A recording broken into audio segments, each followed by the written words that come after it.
May problema ba ang buhay mo? Huwag kang mag-alala. May advice ako. Pakinggan mo. No. Alam nyo, ganyan talaga ang buhay. Parang life. Basta yung importante ay mahalaga.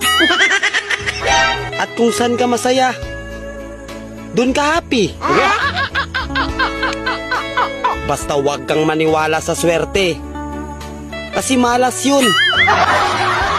Minsan ay sometimes.